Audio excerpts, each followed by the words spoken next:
Hi, it's Dwyer. It's January 29th, 2025. GamblersAdvisory.com, a free site. BettingAngle.us, a free site. Let's talk a little bit more about the Super Bowl, but first remember, the opinion you should follow should be your own. Just consider this video to be a second opinion from a complete stranger online.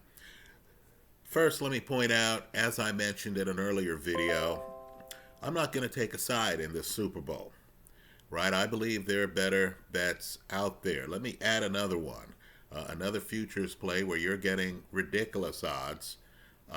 First, let me say the best bet, in my opinion, on the board right now, given the price, are the Houston Rockets. Um, Toss some money on Cleveland, toss some money on Denver. Late last night, I tossed some money on Memphis. Take a look at them, right? Just understand, the Houston Rockets, for example, are going off at 40 to 1 or so right now. They're playing elite basketball, right? Just because you don't know the players doesn't mean as a team they aren't coming together. What I want people to do with, teams like Memphis, for example, is to look hard at the West, realize that there are trades. The Aaron Fox is supposed to be on the trade market. Jimmy Butler is supposed to be on the trade market. Injuries take a toll, right? You want the long odds, the 40 to 1, rather than the, you know, plus 250 that you're getting on the Oklahoma City Thunder, right? The logic is that the way things break, if lightning strikes and you get lucky, great. Then you're in the catbird seat. But you're going to buy things to hedge them later. I know some disagree, whatever. You're going to buy things to hedge them later. Understand, if you get to the final four in a sport and you have a team that you got at greater than 100 to 1 that shocks people and actually makes it to the final four, which is the case this year in the NFL with the Washington Commanders, right? You might never have believed in Washington. You might never have believed that a rookie quarterback could win the Super Bowl. But if you understand that a Jaden Daniels might be able to make the playoffs, make some noise, and you have an endowment at huge odds, then even on teams you don't believe in, you can hedge the play. Understand, too, as I see it, futures should be a week-to-week type thing where you're constantly looking at the teams. There are going to be some surprises. I didn't expect Cleveland in the NBA to be as good as they are right now. They are that good. Take advantage of the 6 to 1. Nonetheless, I'm going to study the Super Bowl anyway because things happen. People get hurt. People get suspended, right? You have weird scenes happen. Now, in the Super Bowl, just be aware, before we even get to the Super Bowl, that if you are into fantasy, scoring, if you realize that the MVP of the Super Bowl is going to be someone who has a great stat line, right? And that's the problem with the defensive side of the football, isn't it? Unless you have a Von Miller type of performance, unless you have a multi-pick game, defensive players aren't quantified enough in the eye of the casual sports fan to stand out, right? Offensive players, I can look at touchdowns. I can look at,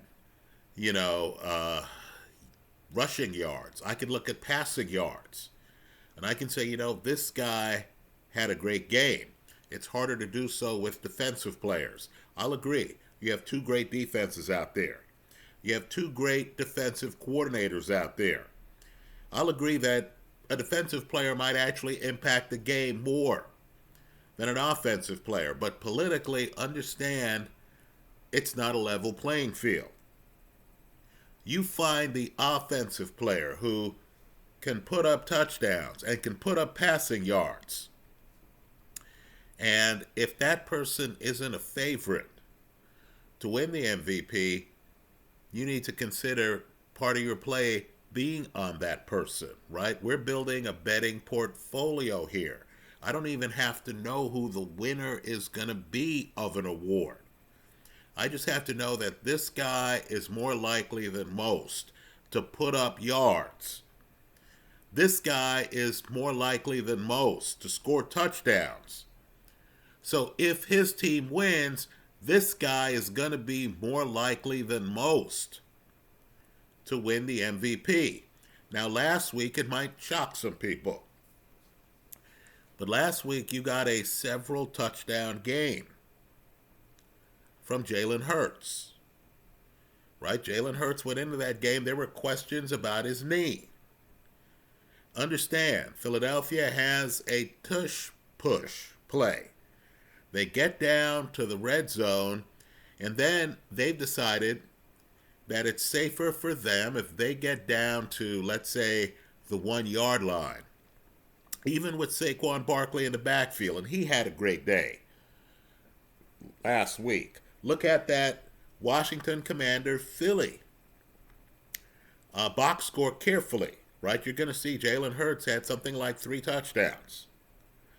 That tush-push play, whatever you think of Jalen Hurts' ability as a quarterback, that tush-push play should make Jalen Hurts one of the top players you consider for MVP.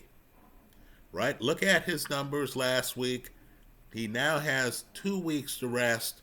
Let's go back and look at his numbers in the Super Bowl.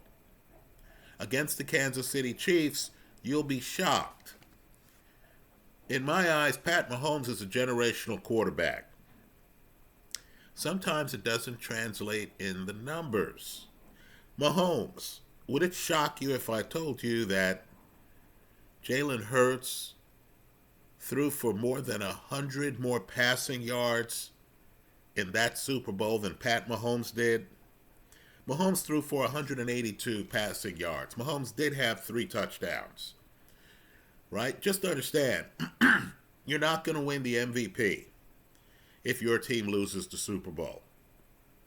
The fact that Kansas City won the last Super Bowl between these two teams gave Pat Mahomes and the Chiefs a huge boost in Super Bowl MVP voting.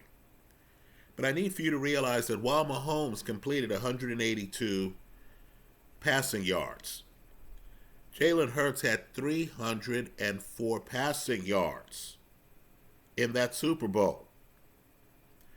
304. Understand, he also had a touchdown. Mahomes had 3. In terms of yards per attempt, Jalen Hurts beat Pat Mahomes by more than a yard per attempt. So as you're betting on these awards, you need to look at more than talent. You need to look at structure.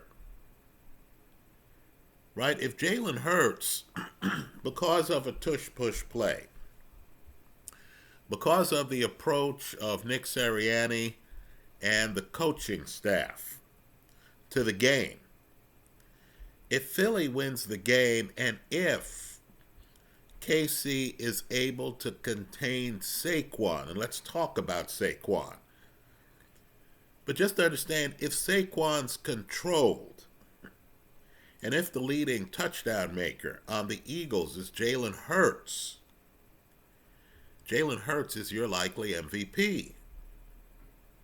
Don't fall in the trap of looking at Saquon and saying more than 2,000 rushing yards. Right? Don't fall in the trap of looking at A.J. Brown and Devontae Smith and reasoning that they're better wide receivers than Jalen Hurts as a quarterback. You want to look at the numbers. Right, folks? Last week, I believe Saquon had 3 touchdowns. Now, I don't have the box score in front of me. Just recognize that Jalen Hurts was competitive with Saquon in the NFC Championship game. Look at the box score. Right? If the market's going to give you better odds with Jalen Hurts, you need to consider them. Let's shift up and talk about a few other things. Now, people are buzzing, as they should be, by the fact that Pat Mahomes, in 8 games against Vic Fangio, the defensive coordinator currently for the Philadelphia Eagles, great defensive coordinator. Pat Mahomes in 8 games against Vic Fangio is unbeaten. He's 8-0. The touchdown interception ratio is 10-2. Right? At first glance, it looks like Pat Mahomes has dominated Vic Fangio. But what I want people to do is to realize that when Vic Fangio was head coach of the Denver Broncos from 2019 to 2021, he was able to hold Pat Mahomes to 1 passing touchdown or fewer in 3 straight games. Understand, there's a 2021 matchup in which Pat Mahomes had a passer rating of 57.3. Right? That's the 3rd worst of Pat Mahomes' career. Let me add, too, that Vic Fangio is new to Philly. He wasn't involved in the prior Super Bowl between the two teams. Philly is loaded defensively. Right? They're loaded defensively. Jalen Carter, Zach Braun, Darius Slay, Quentin Mitchell, Cooper DeJean. Right? Vic Fangio has a full kitchen cabinet here in which to bring the heat on Pat Mahomes. Right? Just understand, though, that Pat Mahomes has been around the league long enough to have gone up against Vic Fangio several times in the past. While Mahomes has the upper hand, it doesn't mean that Fangio isn't competitive. Now, the story involving Steve Spagnuolo, defensive coordinator for the Kansas City Chiefs, and Jalen Hurts is a bit more complicated. Understand, Hurts has gone up against Spagnuolo when Spagnuolo has been defensive coordinator of the Kansas City Chiefs on 2 occasions. Both times. And over-under bettors need to consider this. Both times, the Eagles put up at least 30 points. Right? Understand, the Chiefs on November 7th, 2021, and you have to ask yourself, how relevant are these numbers if we're going back years? The Chiefs won 41-30. The last time they met was in the Super Bowl, February 12th, 2023, the Super Bowl before last. Chiefs won that game 38-35. Right? Understand, there's a fumble that led to a Chiefs touchdown. But yet the Chiefs only won the game by 3 points. Right? Now, if you look at Mahomes' numbers, you will see that Mahomes actually did well. Not Mahomes, Jalen Hurts. If you look at Jalen Hurts' numbers, you will see that Hurts has done well against Steve Spagnuolo in the past. Philly has scored points against KC's defense in the past. Understand, Saquon Barkley is new to this rivalry. So in my eyes, this game is too close to call. There's enough here, in my opinion, for people to reach contrasting conclusions. Right? So what I believe bettors need to do is they need to actually look at recent games. They need to figure out that for whatever reason, statistically, Jalen Hurts is actually productive against this Kansas City defense. Jalen Hurts is a huge part of the scoring of the Philadelphia Eagles. Right? We can say Pat Mahomes is more talented. Pat Mahomes is the guy who's won Super Bowls. Pat Mahomes is the guy who won the last Super Bowl between these two teams. Right? The question for gamblers is whether the odds justify, if you had one bet to make, a pick on Pat Mahomes or a pick on Jalen Hurts, with the understanding that whichever team wins the game, the quarterback for them is going to have the decided advantage in terms of winning the Super Bowl. Right? Finally, let me just say, just in doing some research, and we'll continue to do research, right? But just in doing some research, you realize that when they played last time, Kansas City's defense did score a touchdown. Right? Both of these teams are two of the best defenses in the league. I'll agree. Offensive players have an unfair advantage in Super Bowl MVP voting over defensive players, right? In part because the defense is not quantified. But let me just say, the odds you're getting on some defensive players to win Super Bowl MVP are outsized, particularly this year where Pat Mahomes' offensive numbers aren't that dazzling. Right now, I know there's some of you out there who say, why would you bet futures and bet several people? Right? It's because you're getting tremendous odds. If you're in the area of 20 to 1, and if you understand that there are some defensive positions that do get some numbers, right? Sacks, for example, come to mind. Getting turnovers, that's a gift. It's amazing how the guys who recover a lot of fumbles seem to be better at it on a regular basis than their teammates. Right? If you feel there is the possibility of a pick six, I don't consider Jalen Hurts to be the most accurate quarterback I've seen. Right? If you feel there's a possibility of a pick six, my point to you is, if you're getting better than 15 to 1 odds, as you are on some of these defensive players, you could easily collect 3 of them for dirt cheap. Right? With the recognition that Jalen Hurts, Pat Mahomes, Travis Kelce, Saquon Barkley are much more likely to win the MVP award for the game.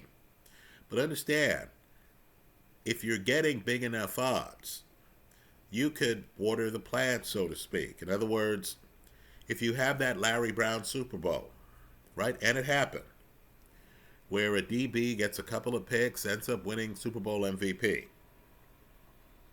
If you get that Super Bowl and you're out a lot of money on the other players, you'll be grateful for getting the long odds that you would have gotten on Larry Brown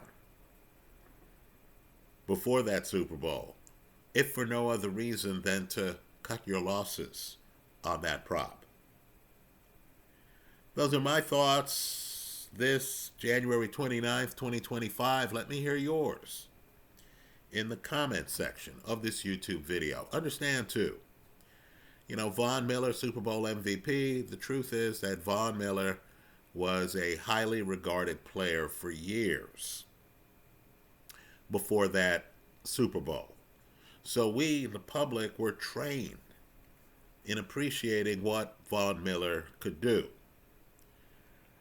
Right, folks? You have Chris Jones, KC's defensive player, who's been one of the league's best players for years. Right? Understand. I know it sounds far-fetched.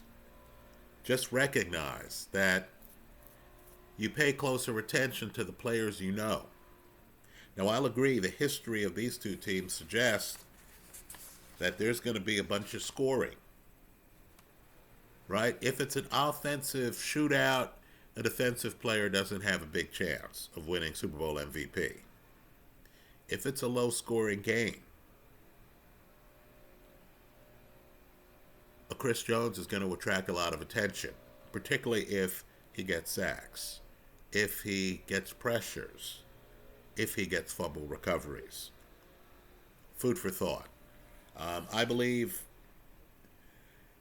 Jalen Hurts is a bargain right now in terms of Super Bowl MVP. Most people don't realize he scored a bevy of Super Bowls, touchdowns just last week, that he had over 300 passing yards in the first Super Bowl between these two teams, right? And that the tush push is the kind of play where Jalen Hurts doesn't even have to distinguish himself that much to end up with multiple Super Bowls and multiple touchdowns.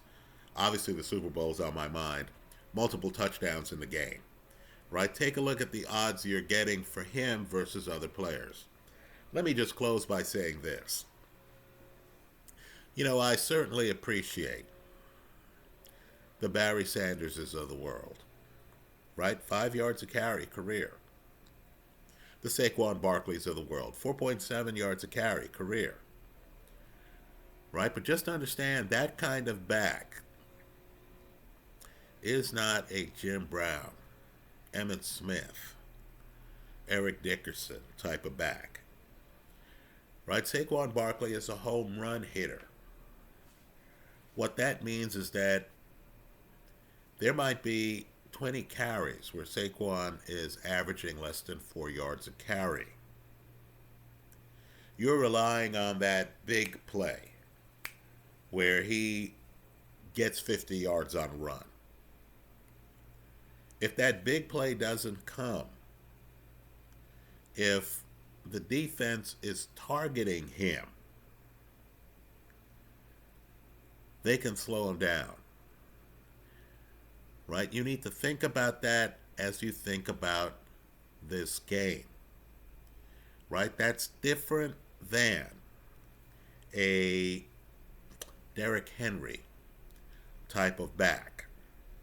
Right? Henry, 1,900 yards this year, has been a 2,000-yard rusher in the past, 4.9 yards a carry.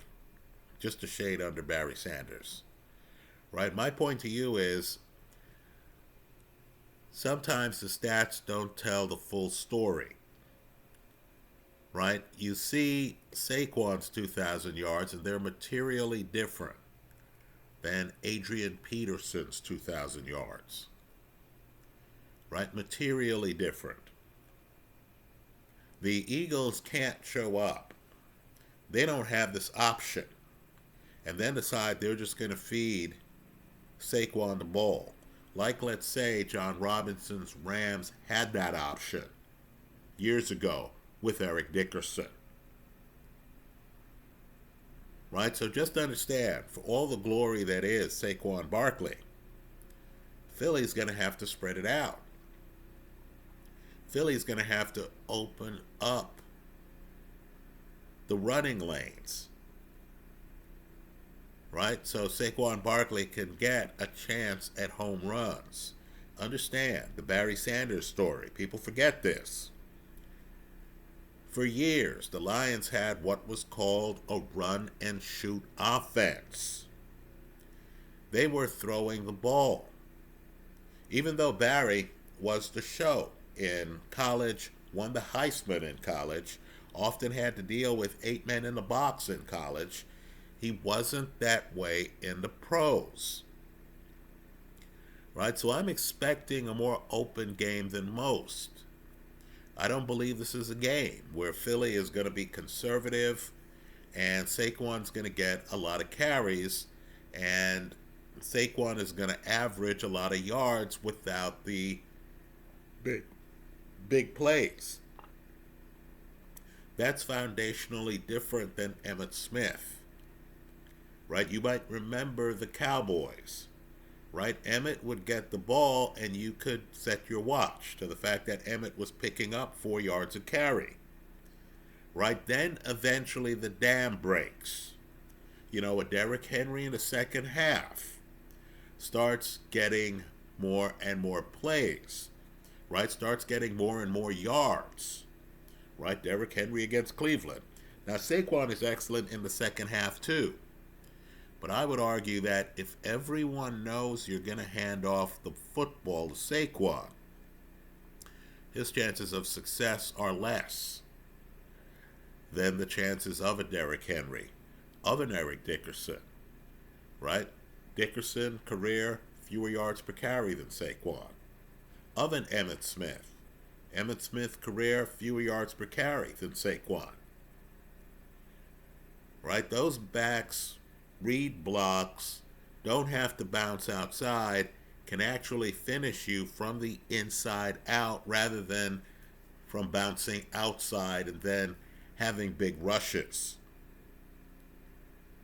Right? So as you handicap Saquon's chances of being Super Bowl MVP, just recognize that without the big plays, Saquon's box score numbers might not look as impressive as, let's say, a Derrick Henry who, you know, is having more runs of, you know, 4+ yards. Those are my thoughts. Let me hear yours in the comment section of this YouTube video. Thanks for stopping by.